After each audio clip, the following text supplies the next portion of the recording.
संत मत धारा आपकी सेवा में प्रस्तुत।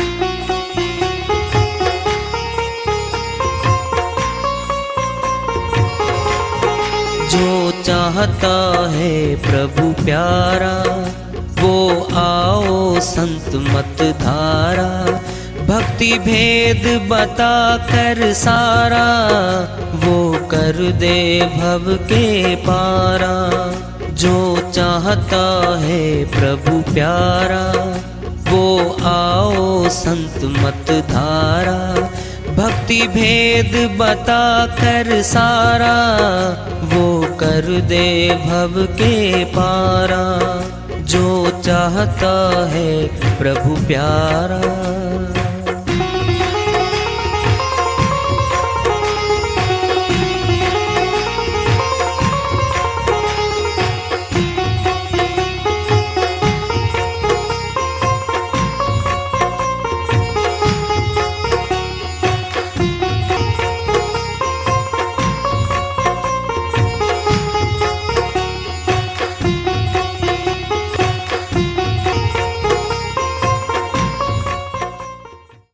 परम पूज्य सदैव स्मरणीय सदगुरु साहिब की जय हो।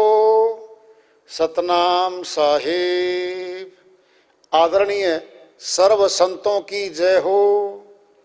उपस्थित आदर के योग प्रभु प्रेमी एवं जिज्ञासु आत्माओं, हम सभी पूर्ण पिता परमात्मा, सभी सृष्टियों के रचनहार, कुल मालिक, हम सब के जीवन का आधार, उनकी महिमा को सुनने के लिए एकत्रित हैं। मेरी सभी से अर्ज है कि मैं कोई जगत गुरु नहीं, कोई महाराज नहीं, कोई महामंडलेश्वर नहीं। मैं केवल सभी संतों की चरणों की धूल हूँ और आपका भक्ति मार्ग में सहायक हूँ। मैं अपनी सीधी साधी टूटी फूटी भाषा में, संदुकड़ी भाषा में भक्ति भेद के गूढ़ रहस्यों को उजागर करने वाले विचार आपके समक्ष रख रहा हूँ। यदि अच्छे लगे अपनाएं, नहीं तो गैर जरूरी समझकर विसार दें।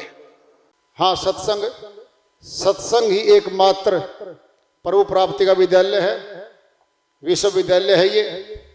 और हम सभी सत्संग में आए हुए हैं। हम जिज्ञासु तभी तो आए हैं। हम पिछले सत्संगों से वार्ता करते चले आ रहे हैं कि चेतावनी से प्रभु प्राप्ति की ओर।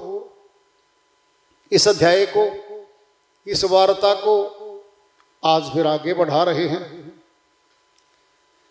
नित्यानंद इस जगत को देखा झाड़ पिछोड़, हरि बिन अपना कोई नहीं, बिखरी सूरत बहोड़। स्वामी नित्यानंद जी महाराज अमरलोक के संत हुए हैं। वह श्रीवाणी में बहुत बड़ा फैसला दे रहे हैं। नित्यानंद इस जगत को देखा झाड़ पिछोड़। हरियाणवी भाषा का शब्द है झाड़ पिछोड़ कर देख लेना, बारीकी से जांच पड़ताल कर लेना, पूरी छानबीन कर लेना। कहते है दुनिया के लोगों, तुम क्या देखोगे, मैंने देख लिया इस संसार को। नित्यानंद इस जगत को देखा झाड़ पिछोड़, बारीकी से छानबीन करके देख लिया सारा संसार मैंने। हरि बिन अपना कोई नहीं, बिखरी सूरत बहोड़। हरि मैंने परमात्मा, परमात्मा के अलावा हमारा इस संसार में कोई नहीं है। ये बात सच्ची है। एक बार कही कि मान ले, 20 बार कह के सुन ले मान ले, 1000 बार सुनने के बाद मान ले, माननी तो यही पड़ेगी। सत्य भी यही है। हमने अपने परिवारों में मोह डाल दिया। मोह ममता की डोरियां हमने बांध ली अपने चारों तरफ। हम उनको अपना मान बैठे। संत नहीं कहते इनको ना मानो, जितना हो उतना मानो। ये जीते जी हमारे सगे हैं। अनंत यात्रा पे जा रही आत्मा मौत के बाद। उस लंबी यात्रा पे ये कोई नहीं जाएगा हमारे साथ। घर में छूट जाएंगे, शमशान घाट तक जाएंगे कुछ, 13वीं तक आएंगे कुछ, बाद में खत्म। कोई नहीं जाता, न कोई आता। रस्म रिवाज है, ये पूरा कर देते हैं, फिर आगे कौन जाएगा? आत्मा के साथ परमात्मा की शक्ति जो भक्ति है वह हमारे साथ जाएगी।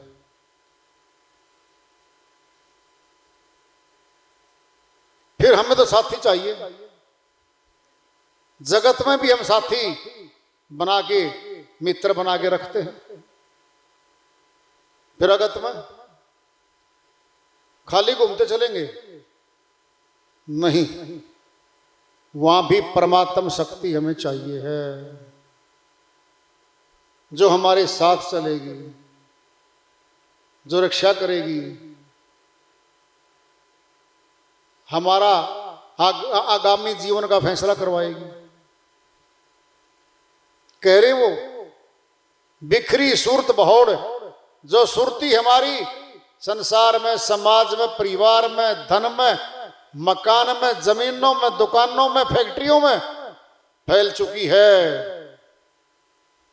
वापिस ले आ उसको। ले आ, एकत्रित कर ले,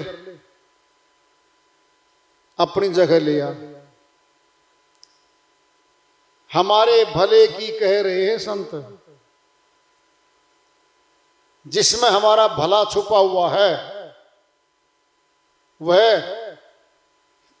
हमें समझाने की कोशिश करते हैं। वो जीवन चल रहा है, नितांत चलता है, बीच में ब्रेक आता है मौत का, नया तन फिर मिल जाता है, फिर चलता रहता है। पड़ाव है यात्रा का, मौत तो, फिर नया तन, फिर नया जीवन, फिर नया चलना। अनंत यात्रा पे आत्मा जा रही है। दुख आएंगे, बिल्कुल आएंगे। हमारे ही किए कर्मों के फल में दुख और सुख आ रहे हैं। एक दृष्टांत लेते हैं। एक बार एक जिज्ञासु भक्त एक साधु के पास गया। वह बोला, साधु जी, मेरा मन अशांत रहता है, मैं दुखी रहता हूं, क्या मेरे जीवन में कभी सुख आएगा या पूरा जीवन दुखों से भरा, पीड़ा से भरा ही चला जाएगा? साधु बोला, भाई कल आना, कल सत्संग करेंगे सुबह 8 बजे, तुम सत्संग में आओ, तुम्हारी बात का जवाब देंगे हम। अगले दिन वह जिज्ञासु भक्त आ गया, सत्संग शुरू हो गया। साधु ने एक रस्सी निकाली, सभी को बोला, देखो भाई भक्तों, ये क्या है जी? रस्सी है, देख लो जी, रस्सी है। 3 गांठ लगा दी उसमें साधु ने। देखो भाई, अब ये वही रस्सी है क्या है? तो एक जिज्ञासु भगत बोला, जी एक तरह से देखे तो वही रस्सी है, दूसरे तरीके से देखे तो इसमें बदलाव आ गया। क्या बदलाव आ गया? 3 गांठें लग चुकी हैं, लेकिन अंदर से, बुनियादी तौर पे तो यह रस्सी अंदर से भी है, बाहर से देखें तो अब भी रस्सी है। लेकिन बारीकी से देखें तो 3 गांठ लग चुकी है इसमें। साधु बोला भाई ठीक है, मैं इन गांठों को खोलता हूं। एक हाथ में एक सिरा पकड़ा रस्सी का, दूसरे हाथ में दूसरा सिरा पकड़ लिया। देखो भाई मैं रस्सी खोल रहा हूं, देख लो। दोनों सिरे खींचने लग गए। रस्सी की गांठ और ज्यादा दृढ़ मजबूत कसने लगी। शिष्य बोले, हे गुरुजी, हे साधु जी, ये तो रस्सी और कस रही है, ये तो खुल नहीं रही है। साधु जी बोले, भाई फिर कैसे खुले, बताओ जरा। एक उठ के बोला, जी ये देखना पड़ेगा रस्सी की गांठ कैसे लगाई गई है, मूल में जाना पड़ेगा। गांठ कैसे लगी है उसकी जांच पड़ताल करके फिर रस्सी खुल सकती है। वह बोला, भाई बिल्कुल ठीक है ये तो। फिर वो जिज्ञासु भगत सामने बैठा था। भाई सुन ले। जिज्ञासु भगत, जैसे ये रस्सी गांठ लगने के बाद भी वैसी ही है, जब गांठ नहीं लगी तब भी बुनियादी तौर पे तो रस्सी ही है, गांठ खुलने के बाद भी रस्सी ही है।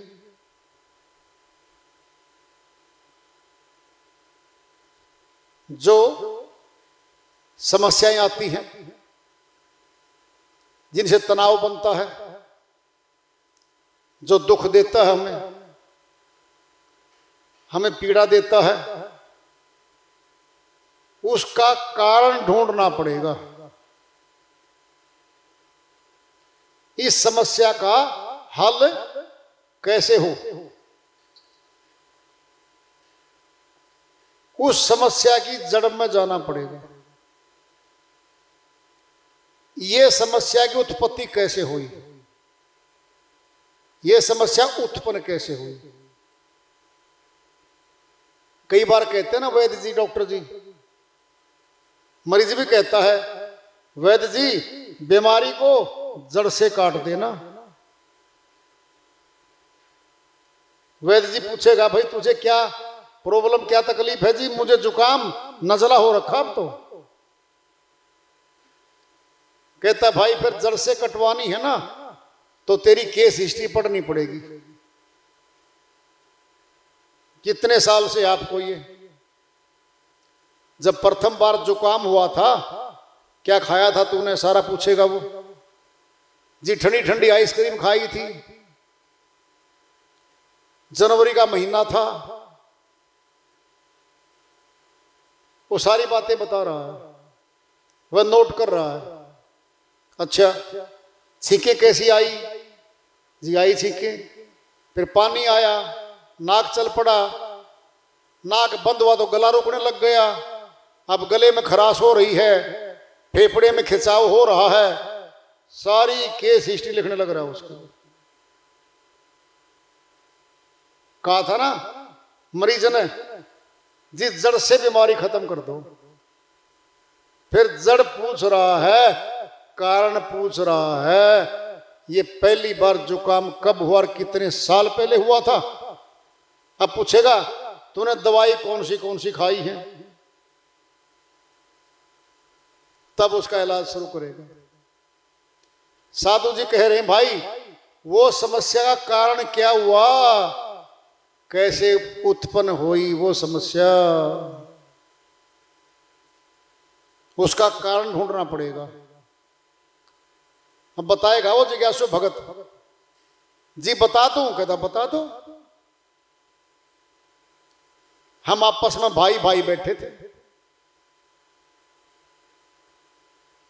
माता पिता बोले भाई तुम्हारा बंटवारा कर देते हैं, कर दो जी। भेदभाव कर दिया पिताजी ने माताजी ने, मुझे कम देने लग गए हिस्सा, बीच वाले को ज्यादा, ऊपर वाले को भी ज्यादा। जी ये तो अन्याय हो गया। फिर तूने क्या किया? मैं बोला मैं मुकदमा डाल दूंगा कचहरी में, न्याय प्राप्त करके हटूंगा, मेरा भी हक है, इनके बराबर हक है। मैंने धमकी दे दी। कहता फिर क्या हुआ? पिताजी बोला जा भाग जा, तुझे अपनी संपत्ति से बेदखल करता हूं, तुझे एक बिस्सा भी नहीं दूंगा, बीघा भी नहीं दूंगा, भाग यहां से। जी मैंने भी कह दिया पिताजी को, मैं ही पुत्र हूं आपका, लेके दिखाऊंगा। मैंने मुकदमा कचहरी में दायर कर दिया। फिर भाई जी एक मुकदमा शुरू हुआ था, 5 मुकदमे बन गए हमारे, 1 के 5 हो गए। अब क्या है जी, पेशियां लगती, पैसे बहुत खर्च हो चुके हैं, आना जाना बंद, बोलचाल बंद, और जमीन भी मुझे नहीं मिली अब तक।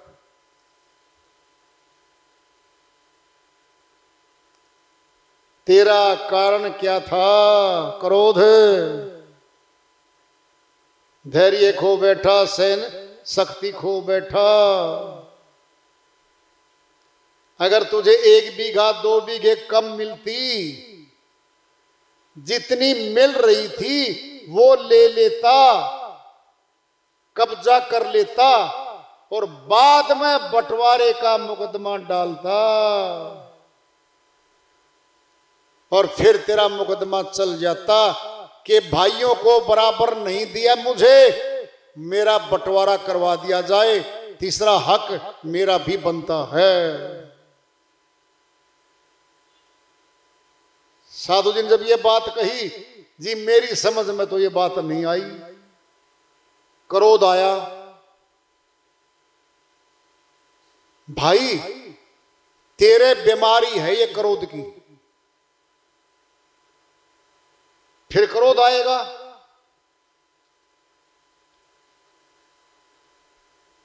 फिर काम बिगाड़ेगा। तेरे क्रोध ने तेरा ही तो काम बिगाड़ा है। जी हां, ये समस्या बनी है तेरे साथ। जी हां, इसका उपाय है जी क्या? 4 रिश्तेदारों को ले जा, माता पिता के चरणों मत्था टिका के माफी मांग, जी मेरे से गलती हुई है, क्रोध आ गया, मेरी बुद्धि भ्रमित हो गई, तुम जो कहोगे वो करूंगा, जो दोगे वही लूंगा, तुम्हारे कहे में रहूंगा। ये शुरू कर दे। किया, बुलाए रिश्तेदार, पंचायत कर ली। अब पंचायत होने के बाद तो पंचायत फैसला करती है भाई। पंचायत इकट्ठी होते ही सीधा बोलते हैं, भाई बोल, तूने इसको वंचित करने की बात क्यों कही? आगे बोला, क्रोध में बोला, मुकदमे की बात कही। हाँ बोल भाई, जी बिल्कुल कही। मैं हाथ जोड़ के सारी पंचायत के सामने माफी मांगता हूं, और जो मुझे देंगे मंजूर करता हूं, कभी मुकदमा नहीं करूंगा। पंचायत तो फैसला करती है। जब ये सुन ली तो बोला, भाई सुन ले, लिख कर दे दे। पंचायत में लिख दिया, झगड़ा नहीं करूंगा, मुकदमे वापस ले लूंगा, ये सारा काम वापस हो जाएगा, जो कहेंगे करूंगा, जो देंगे लूंगा। लिख दिया। 4 डांट पिलाई, 4 गाली खिलाई, उसको भद्दा बोला, सहन करता रहा। कहा था साधु ने, धैर्य सहन शक्ति बढ़ा लेना, झोली भर के आएगा। अगर फिर क्रोध कर दिया फिर नहीं मिलेगा। समस्या का उपाय मिला, माफी मांगी, माता पिता फिर भी माता पिता होते हैं। सुबह का भूला शाम को घर वापस आ जाए तो कहते हैं उसको भूला नहीं कहते। माता जी बोली माफी दे दो, तो है तो हमारा ही पुत्र, इससे आगे क्या लिखवाओगे इससे। समस्या का समाधान हो गया। अगले दिन लेके डिब्बा मिठाई का खुशी में जाके साधु के चरणों में मत्था टेका दिया और कहने लगा जी मैं भी भक्ति करने योग्य हूं क्या। बिल्कुल है भाई, जब तुम मुझसे उम्मीद करके समस्या का समाधान करवाने आया था, समाधान हो गया? कहता जी हो गया। फिर भक्ति भी कर लेगा भाई। साधु जी बोले सुन ले भाई, ज्यादा बुराई आ जाने के बाद हमारे अंदर अच्छाई का बीज कभी समाप्त नहीं होता। अच्छाई का बीज भी हमारे अंतःकरण में पड़ा रहता है। जैसे चोर डकैत कत्लो गैरत करने वाले राक्षस वृत्ति के लोग यहां आए, बुरे कर्म किए, उनको बुरा ही कहा गया समाज के द्वारा, और जब संतों से भेंट हुई अच्छाई का बीज उभरा, बुरे कर्म छोड़ गए, वो चोरियां छोड़ गए, डकैतियां छोड़ गए, राजनी छोड़ गए, संत बन गए वो। बुराई आने के बाद इसका अर्थ ये नहीं है कि हम पूरे जीवन के लिए बुरे बन गए हैं, नहीं। अच्छाई का बीज हमारे अंतःकरण में पड़ा हुआ है पहले से। वह बीज कभी भी अंकुरित हो सकता है। सुनना कैसे? सुन लो।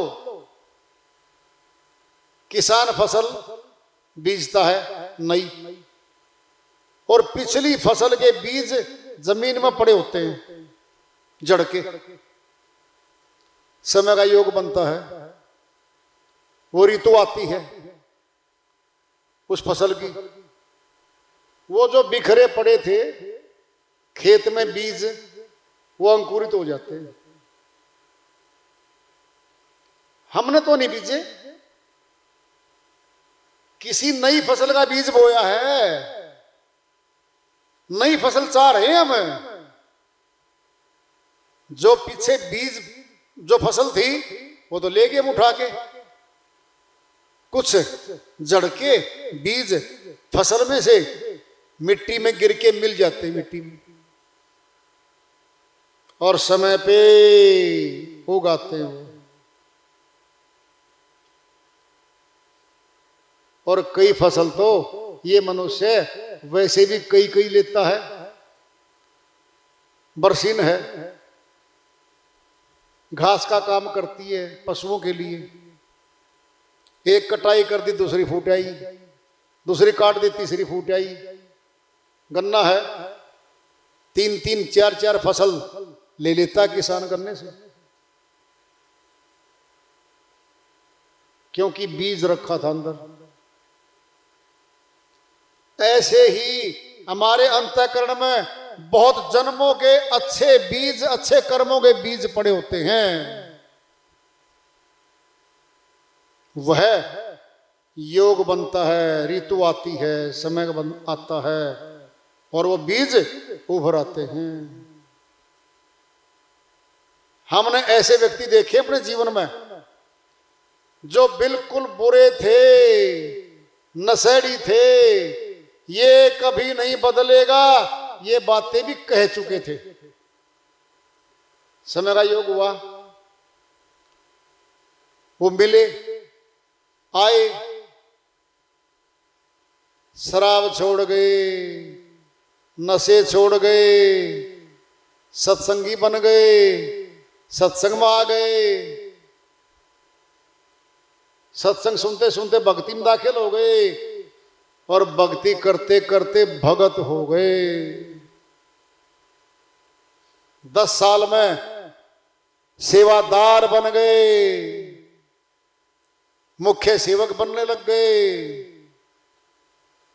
10 वर्ष पहले जो उनके दोस्त होते थे वो मिले, वो देख रहे थे ये तो वही पाएगा, तो बदल गया।